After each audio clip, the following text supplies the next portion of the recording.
sudah masuk ke dalam tema 1, subtema 1, pembelajaran kelima.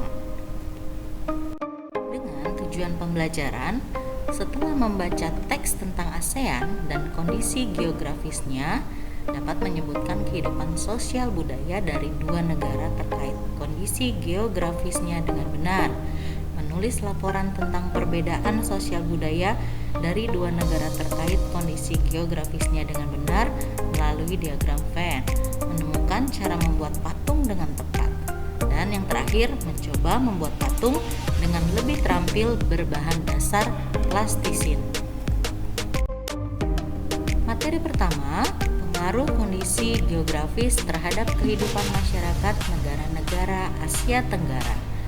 Kondisi geografis sebuah negara mempengaruhi kehidupan masyarakat di negara tersebut. Berdasarkan letak astronomisnya, Asia Tenggara terletak pada 28 derajat lintang utara sampai 11 derajat lintang selatan dan 93 derajat sampai 141 derajat bujur timur. Letak astronomis tersebut menyebabkan sebagian besar negara di Asia Tenggara memiliki iklim tropis. Yang kita tahu, negara dengan iklim tropis ini memiliki dua musim, yaitu musim hujan dan musim kemarau, seperti yang dialami oleh negara kita, negara Indonesia. Hanya ada satu wilayah di Asia Tenggara yang memiliki iklim subtropis, yaitu negara Myanmar bagian utara.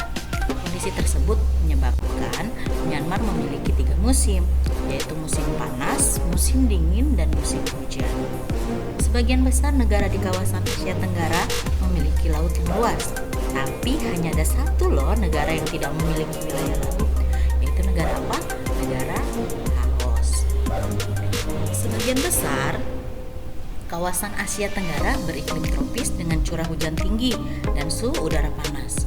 Hutan tropisnya kaya akan flora dan fauna. Hutan menghasilkan kayu dan rotan.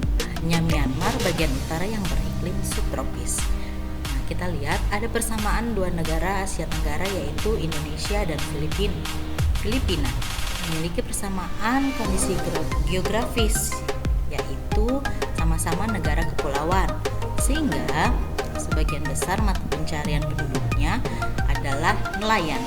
Tidak hanya itu, Indonesia dan Filipina sama-sama memiliki lahan yang subur. Hal ini dikarenakan di Indonesia dan Filipina banyak terdapat gunung api vulkanik aktif. Tidak hanya itu, kedua negara ini juga terkenal sebagai negara penghasil padi. Hampir semua negara di kawasan Asia Tenggara memiliki wilayah laut. Laut banyak memberikan manfaat terkait sumber daya alam, yaitu ikan dan hasil laut lainnya, jalur transportasi air, objek wisata, bahan tambang seperti minyak dan gas bumi. Hutan tropis di sebagian besar wilayah Asia Tenggara menghasilkan kayu yang sangat bermanfaat bagi penduduknya.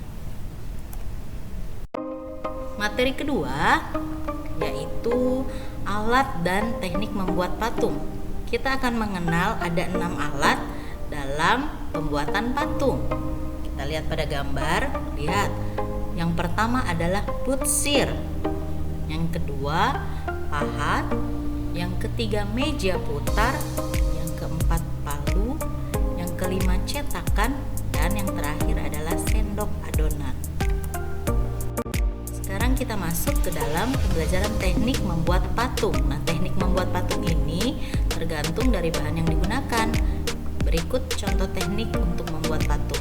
Yang pertama ada teknik putsir, yaitu teknik dalam membuat patung dari bahan lunak seperti tanah liat atau plastisin. Yang kedua, teknik pahat, digunakan untuk membuat patung dengan bahan keras. Yang ketiga, teknik cetak. Nah, teknik cetak ini ada 2. Yang pertama, cetak tekan dengan cara memasukkan bahan ke dalam alat. Yang kedua, ada cetak tuang atau kita kenal dengan cor.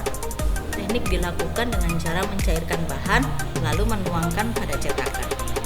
Teknik yang terakhir adalah teknik konstruksi, digunakan untuk membuat patung dengan cara menyusun bahan baik dalam kerangka ataupun tanpa kerangka. Bagaimana pembelajaran hari ini? Sudah bisa disimak dan sudah bisa dipahami? Silakan dipelajari dan terima kasih sudah menyimak pembelajaran hari ini. Kita jumpa lagi besok.